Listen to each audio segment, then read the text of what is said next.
Hello friends, स्वागत है आपका डीसी मैथ क्लासेस चैनल पर। आज हम अवकलन के बारे में पढ़ेंगे।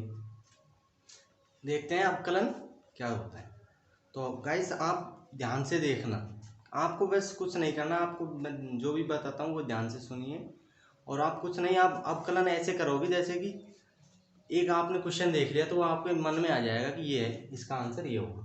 तो चलो सबसे पहले देखते हैं इसकी डेफिनेशन क्या होती है। और एग्जाम में ज़्यादातर क्वेश्चन अवकलन और समाकलन से ही पूछे जाते हैं, जो आपको आगे के तक की जो भी आप पढ़ाई करेगी उसके 12वीं के बाद में वहाँ पर भी काम देगी। तो देखते हैं इसकी अवकलन की डेफिनेशन। देखते हैं पहले अवकलन की डेफिनेशन क्या कहती है। देखो, माना कि x तथा y दो चर राशियां हैं। मैंने क्या किया, मान लिया x तथा y दो चर राशि है जिनमें x स्वतंत्र चर है। x क्या है? स्वतंत्र चर। और y क्या है? y परतंत्र चर है। किसी नियम f के द्वारा इस प्रकार संबंध अथवा जुड़ी हुई है। ये दोनों किसी नियम x तथा y इस प्रकार जुड़ी हुई है जिनमें x के प्रत्येक मान के लिए y का मान एक निश्चित अर्थात अद्वितीय मान प्राप्त होता है। x के निश्चित मान के लिए y का मान निश्चित अर्थात अद्वितीय मान प्राप्त होता है, तब y को x का फलन कहते हैं। x का एक x जैसे जैसे मैं x का मान लूंगा तो y का मान एक निश्चित प्राप्त होगा। इसको प्रतीकात्मक रूप में इस तरह से लिखते हैं, y equal to f x से प्रदर्शित करते हैं। यहाँ पर y क्या है? परतंत्र चर और x क्या है? स्वतंत्र चर है ना। एग्जाम्पल देखो, एक एग्जाम्पल ले लिया मैंने, y equal to sine theta. तो यहाँ क्या है, मैं जैसे जैसे थीटा का मान रखूंगा तो y का मान एक निश्चित प्राप्त होगा। जैसे मैंने थीटा का मान रखा 0 डिग्री, तो क्या आएगा मेरे पास? Sine zero degree. और साइन जीरो का मान क्या होता है? 0 होता है, तो y का मान क्या है? 0 आ गया। और जैसे मैंने रखा थीटा का मान 1 रख दिया, तो यहाँ पर क्या आएगा? साइन 90 रख दिया, थीटा इक्वल टू 90 रख दिया मैंने, तो यहाँ क्या आ जाएगा? साइन 90। और साइन 90 क्या होता है? 1 होता है, तो y इक्वल टू क्या आ गया? 1 आ गया। ये क्या कह रहा है? जिनमें x के प्रत्येक मान के लिए y का एक निश्चित अर्थात अद्वितीय मान प्राप्त होता है। x की, तो यहाँ पर y equal to f theta है, तो x की जगह में थीटा ही है, तो यहाँ थीटा का मान रखूंगा तो y का एक निश्चित मान प्राप्त होगा मुझे, अद्वितीय मान। तो ये इस तरह से। अब देखते हैं अद्वितीय अवकलन में फलन कितने प्रकार के होते हैं। अवकलन में फलन दो प्रकार के होते हैं। देखते हैं कौन कौन से होते हैं। पहला है प्रत्यक्ष फलन, दूसरा है निहित फलन या फलन का फलन। प्रत्यक्ष फलन की हम डेफिनेशन देखते हैं। प्रत्यक्ष फलन क्या कह रहा है? माना कि y equal to f x चर राशि x का फलन है।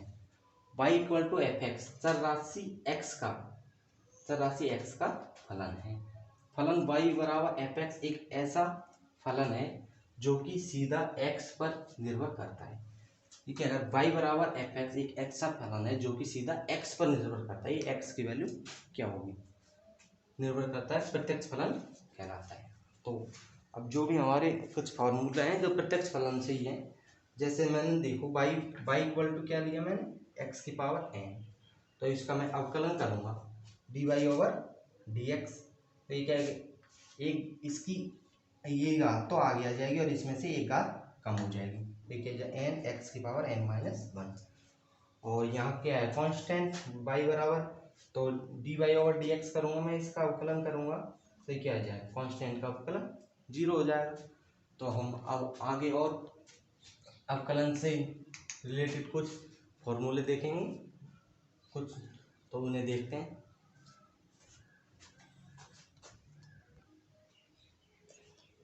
फ्रेंड्स, अब आगे देखते हैं और प्रत्यक्ष फलनों के उदाहरण।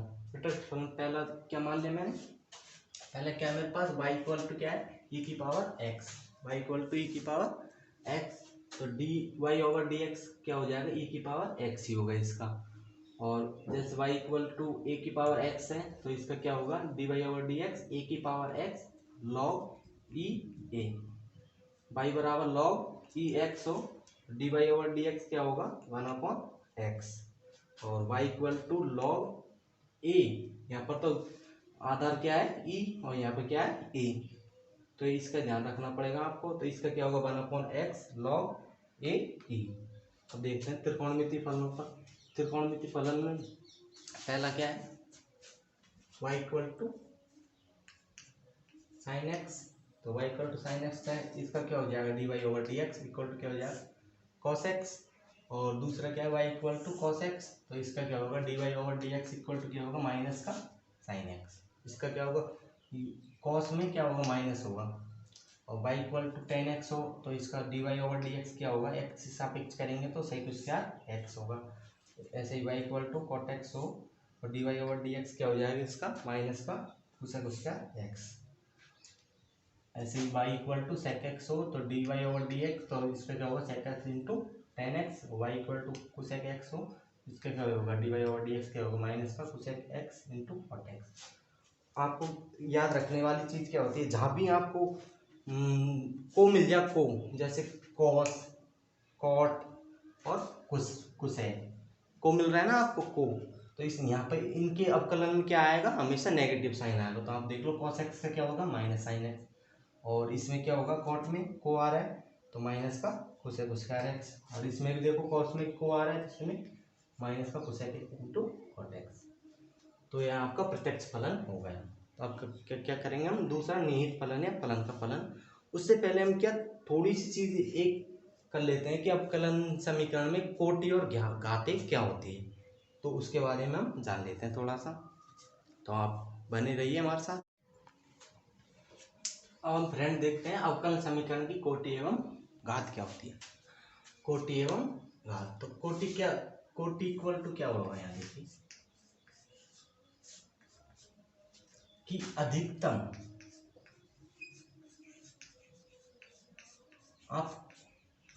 आपको मैं तीन चीजें बता रहा हूँ ये ध्यान रखोगे तो आप हम 2 नंबर आपके कहीं नहीं जाएंगे। हमेशा अवकलन समीकरण कोटि एवं घात से एग्जाम में 2 नंबर का क्वेश्चन पूछा लिया जाता है छोटा सा। अब देखते हैं कोटि इक्वल टू क्या होता है। तो क्या होता है अधिकतम अवकलन कितनी बार हुआ है, अधिकतम अवकलन कितनी बार हुआ है, और घात देखनी है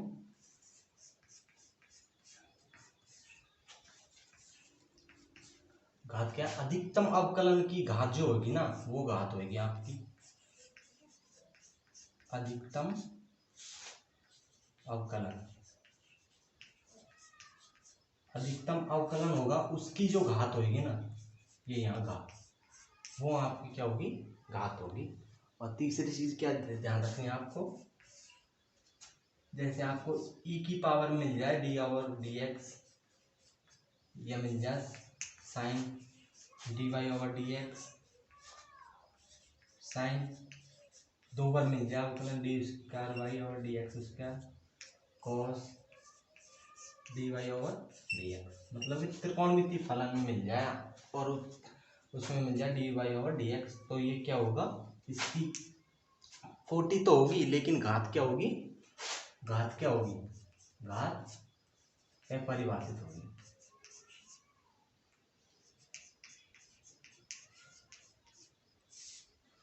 घात क्या होगी इनकी घात अपरिभाषित होगी।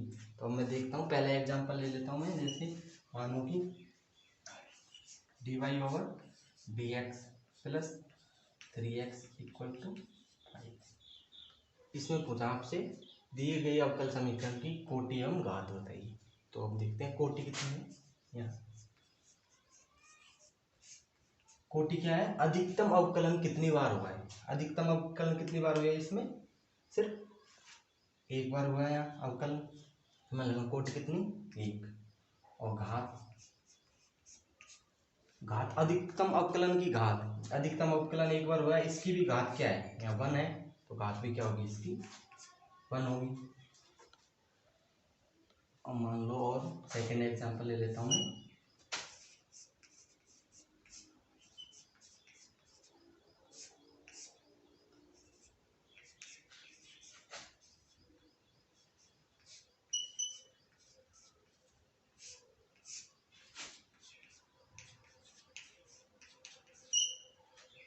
ये है आपके पास। तो अब इसमें पूछा कोटि और घात ज्ञात कीजिए। तो अब देखते हैं कोटि क्या है हमारे पास, अधिकतम अवकलन कितनी बार हुआ है। अधिकतम अवकलन देखना कितनी बार, अधिकतम अवकलन यहाँ 2 बार है और यहाँ 3 बार है। तो अधिकतम घात की कोटि कितनी हो जाएगी इसकी, कोटि इक्वल टू 3। और घात, घात क्या होता है, अधिकतम अवकलन की घात। अधिकतम अवकलन कौन सा है, 3, इसकी घात कितनी है 2, तो घात कितनी हो जाएगी 2।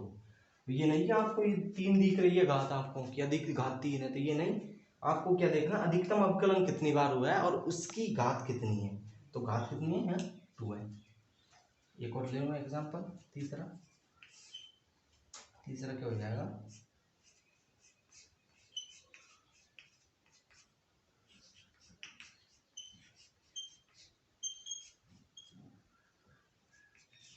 इसकी देखो, इसकी क्या है कोटित क्या हो जाएगा,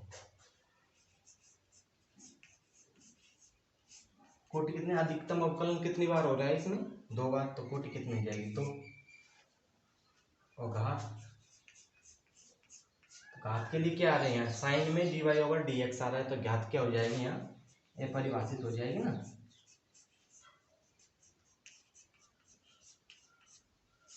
घात क्या हो जाएगी इसकी ये परिभाषित हो जाएगी ना फ्रेंड। और इसी तरह एक और ले लेते हैं एग्जांपल। अगर मान लो आप पास ये हो डी करवाइए,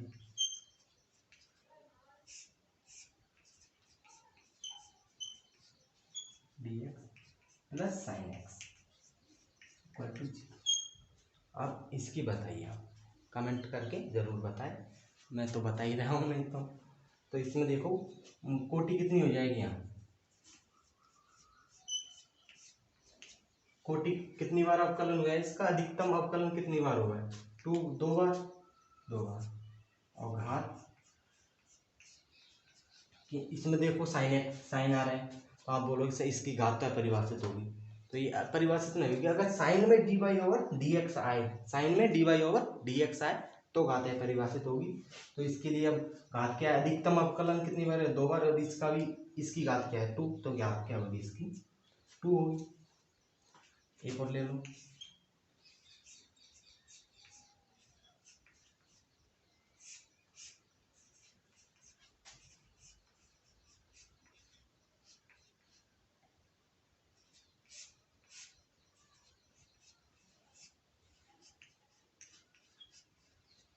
अगर ये है मेरे पास तो इसका क्या होगा, इसमें पूछा आपसे घात, कोटि, कोटि कितनी होगी, कोटि अधिकतम अवकलन कितनी बार हुआ है यहाँ, अधिकतम अवकलन देखना है आपको कितने बार हुआ है 2 बार हुआ है।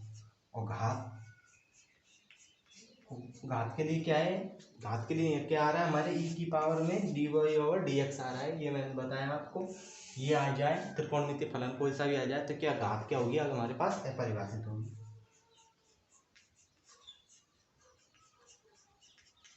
तो घात क्या है यहाँ अपरिभाषित। तो ये आपके 2 नंबर जो 100% होता है ना, वो आपको ये बस इतने से सब कुछ के बारे में 2 नंबर आपके 100% आएंगे, अगर आपने ये जो ने बताया वो ध्यान रख लिया तो ये आप अवकल समीकरण की कोटि एवं घात आपके हो चुकी है। तो इसके बाद मैंने जो पहले पढ़ा था नियत फलन, फलन 2 प्रकार के होते हैं, प्रत्यक्ष फलन और निहित फलन। तो अब हम क्या पढ़ेंगे, निहित फलन पढ़ेंगे, वो देखते हैं।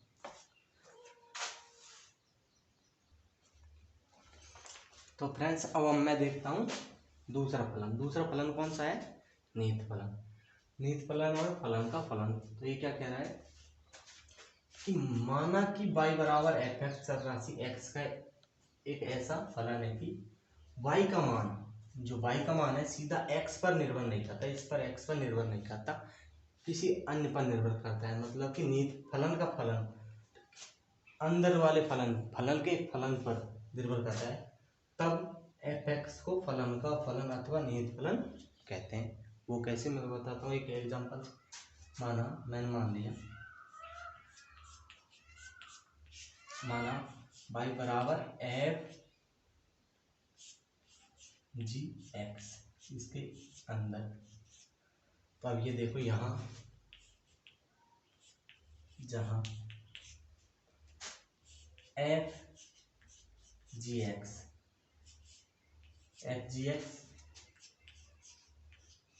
जी एक्स का फलन है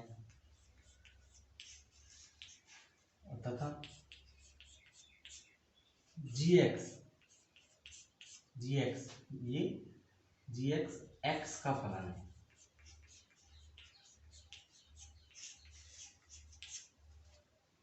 ये जो एफ जी एक्स है तो इसमें देखो ये एफ जी एक्स, तो इसमें क्या है, एफ के अंदर क्या है जी एक्स है, तो ये तो क्या हो जाएगा जी एक्स का फलन हो जाएगा। और फिर जी एक्स इसके अंदर क्या है एक्स, तो ये एक्स का फलन होगा। तो क्या होगा, फलन के अंदर फलन है तो इसका नाम क्या होगा, फलन का फलन या निहित फलन। तो इसी प्रकार एक एग्जांपल देखते हैं, मैं y बराबर log 10x ये ले ली, तो यहाँ क्या होगा log 10x का फलन है, 10x का फलन ये था। और 10x है जो 10x x का फलन है, 10x x का फलन है। log 10x तो 10x का फलन है और 10x किसका फलन है, x का फलन है। तो ये क्या हो जाएगा हमारा फलन का फलन या निहित फलन। तो यहाँ आपके दो फलन हो गए, पर पहला फलन क्या था आपका प्रत्यक्ष फलन और दूसरा क्या था आपका निहित फलन या फलन का फलन, जो आपको फलन के अंदर भी फलन देखने को मिलेगा इसमें। तो फ्रेंड्स हम इतनी मेहनत कर रहे हैं तो आप क्या एक लाइक तक नहीं कर सकते वीडियो पे, तो जल्दी से लाइक करें वीडियो, कमेंट करें, सब्सक्राइब करें अगर आपने चैनल को सब्सक्राइब नहीं किया है तो अभी तक। तो अब हम यहाँ हमारे दो अवकलन में फलन दो थे, एक प्रत्यक्ष फलन और दूसरा निहित फलन। तो इसके बाद हम अब आगे हम देखते हैं इसमें कुछ विधियाँ हैं, प्रतिस्थापन विधि, अप्रत्यक्ष अस्पष्ट फलनों का फलन, जो भी कुछ है हम सब देखेंगे और धीरे धीरे उनके बारे में एक एक एग्जाम्पल आपको बताते जाएंगे।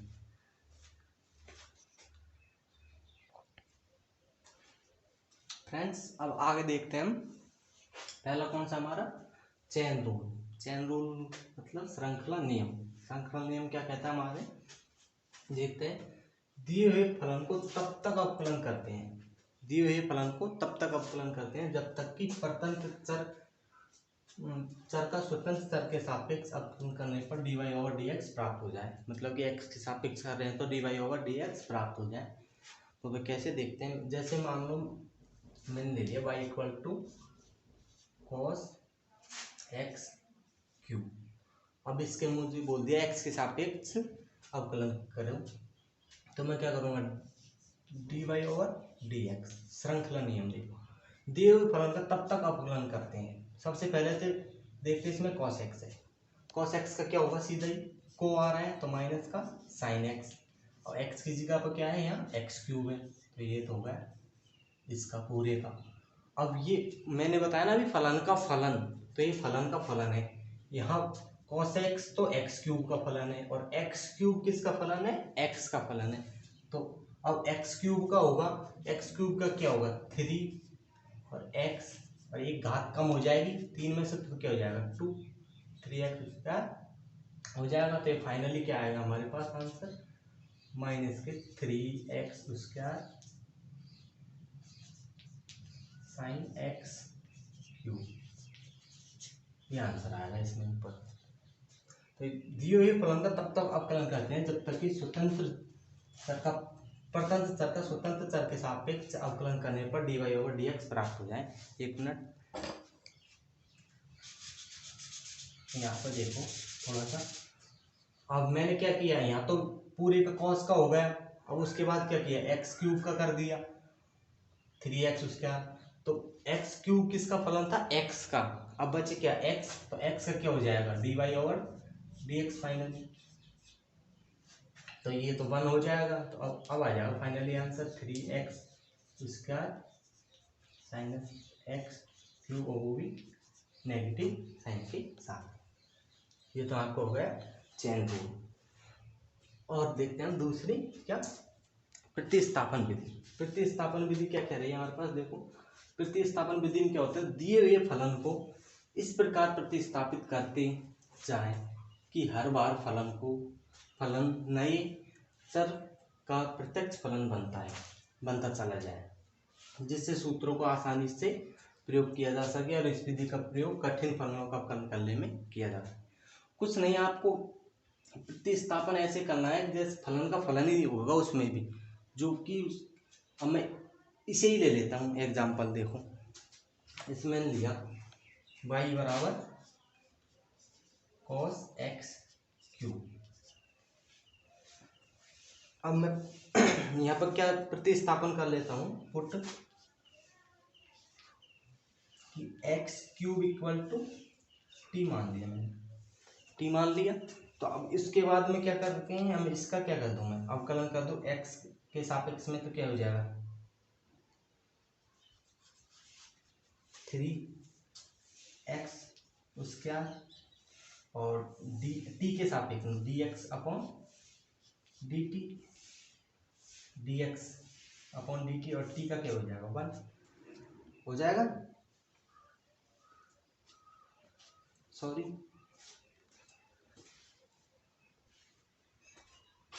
तो मैंने क्या किया, y बराबर cos x क्यूब मान लिया।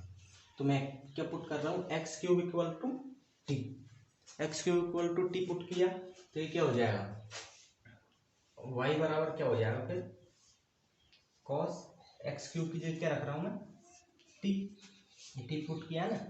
तो देखो x के सापेक्ष हमें क्या करना है, अवकलन करना है।